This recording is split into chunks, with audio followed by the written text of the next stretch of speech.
In Days of Great Peace by Mouni Sadhu, Chapter 12, Teachings of Maharshi.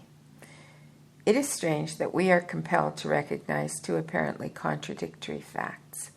The teachings of the great Rishi of India are substantially as old as the first traces of philosophic thought, and yet they open up a new world of spiritual achievement.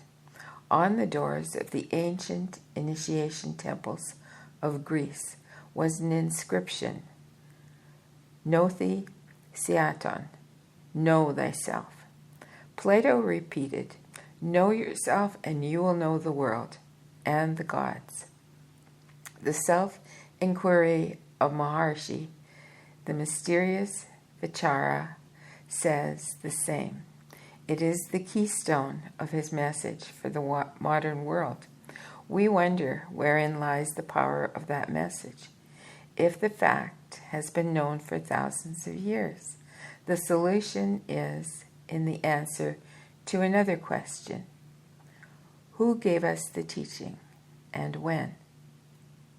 Maharshi is a contemporary sage, and he is himself the living proof of the truth he brought from his own realm of spiritual experience. He discovered the Vichara when he knew nothing about religious philosophy.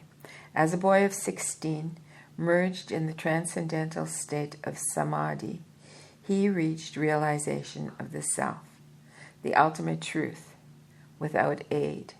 There was no doubt of truth for him, because he himself became that truth. The writer and poet Grant Duff, in brackets, Douglas Ainsley, in his account of the greatest event of my life, in the Golden Jubilee Souvenir, tells of the striking effect felt when he first saw Sri Maharshi. He wrote, I saw Maharshi for the first time, but the moment he looked at me, I felt he was the truth and the light. This experience was by no means exclusive to Mr. Grant Duff. Many others have felt it with an irresistible certainty of the soul. Therein lies the greatest mystery of the true realization of God, truth. For then a man becomes one with him, and at the same time another miracle happens. That man is then closest to all other men. It is difficult to express the sublime. I spoke with the Master only 3 times, and on each occasion only for a few minutes. No more was necessary. Speech was too clumsy and inadequate. In my last talk with him, in brackets, see chapter Farewell, close bracket, the reader will find that I intuitively kept silent. When Gandhi sent Sri Rajendra Prasad, the present president of the Indian Republic, to ask Sri Maharshi for a message, the latter said, of what use are words when the heart speaks to the heart?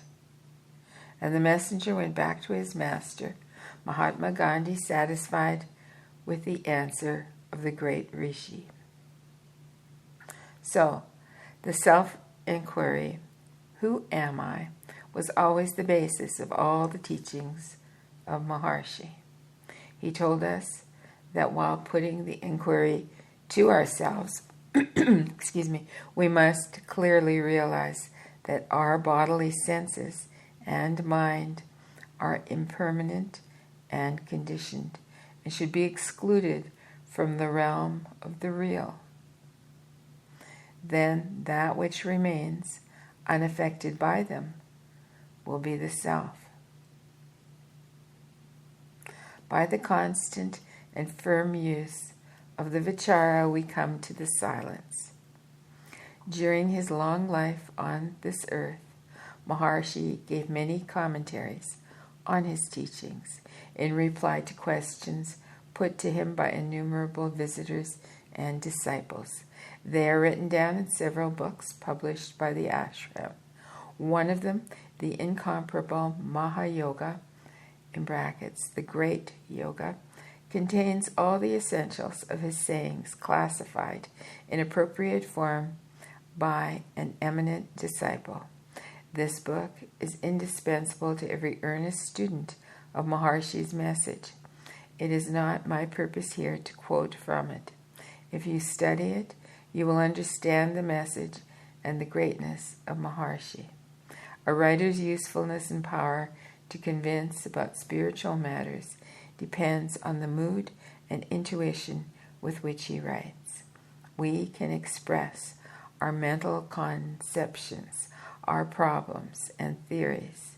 They are the children of our outer mind, and they will be cold and stillborn unless breathed upon by the inner reality. In an initiatory booklet by H.P. Blavatsky, The Voice of the Silence, we read, "For mind is like a mirror, it gathers dust while it reflects."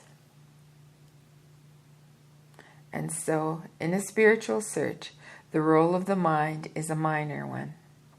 Writing with the outer mind only, we try to gather suitable words and choose ideas that are to go on paper.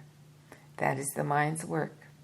Then we remain forever in the realm of the unreal, and the ultimate truth will be veiled indefinitely to us.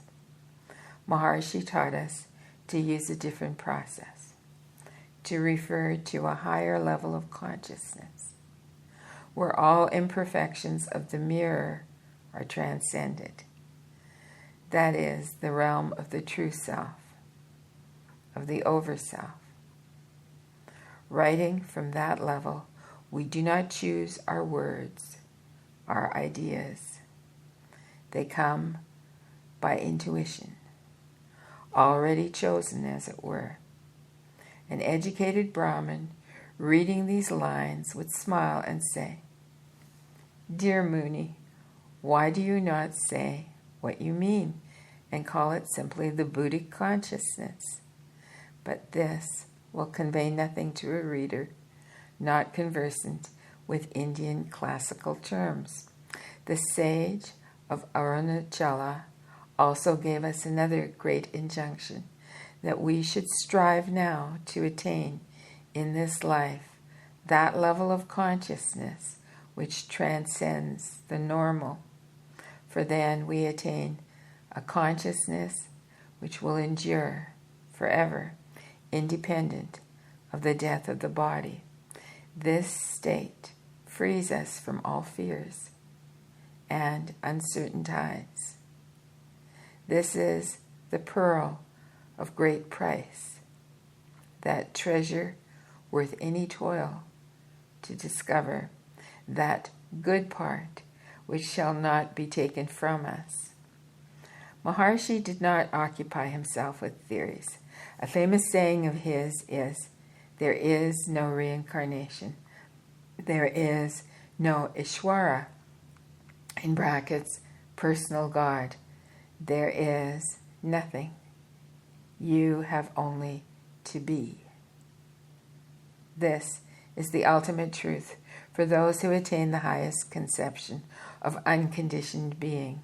This plane can be attained because he has attained it.